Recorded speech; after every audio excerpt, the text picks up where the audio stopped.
When capitalism's forms collide. The preceding model shows how differences in the competitive environment can be explained by the dynamics of business and government relations. The model emphasizes some important differences in business-government relations. The model complements previous VOC discussions.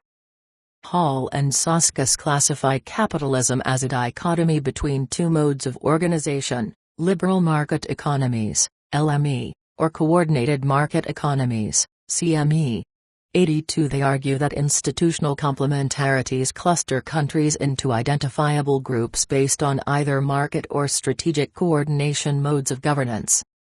The United States and United Kingdom classify as LMEs, whereas Germany and the Nordic countries fall under the CME classification.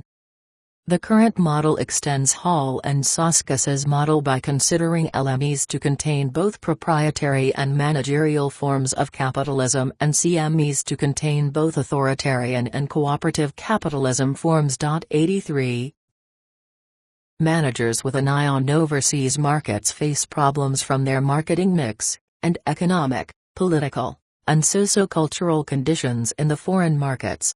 U.S. managers particularly are naive when assessing the relationship between the government and competitive environment.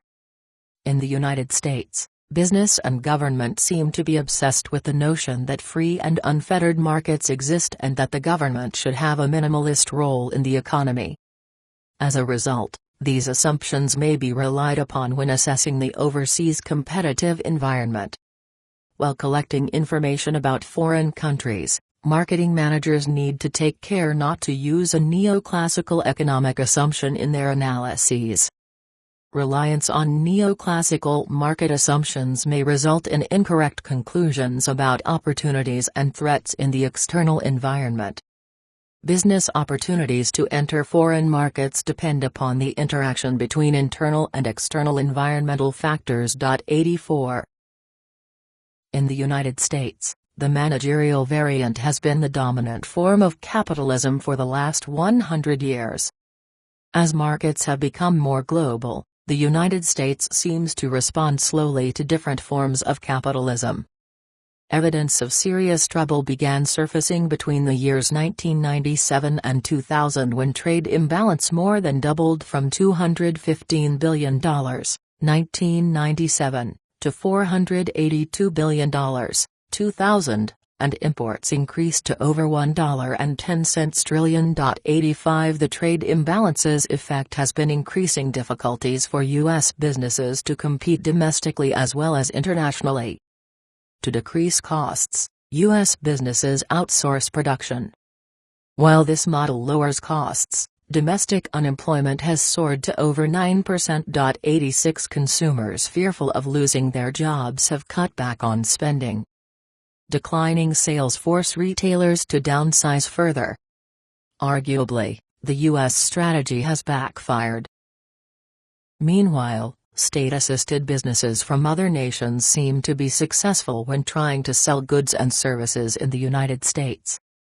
In 2010, the United States had negative goods trading imbalances with China, $273 billion, South Korea, $10 billion, and Taiwan, $9.8 billion. 87 South Korea rose to become the world's 8th biggest exporter of goods in 2010 and a 10th-ranked gross domestic product growth rate of close to 4%. 88 At the same time, China's gross domestic product rose by 10.5% and forecasts for 2015 predicted 10 to 12% annual growth. 89 The evidence suggests that the United States may be mismatched when competing against nations with more formalized business and government relations. Understanding nuances of business-government relations are important for reforming a business strategy to compete in domestic and foreign markets.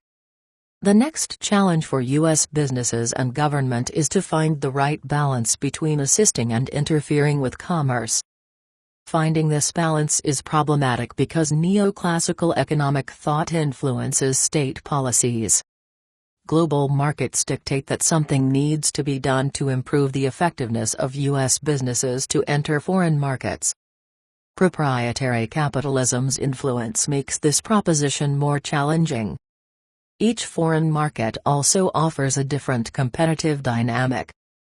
Michael Porter's study of national competitive advantages shows evidence of industry clusters in various industrialized countries. 90 Large multinational corporations reach most markets, affecting markets without major domestic competitors.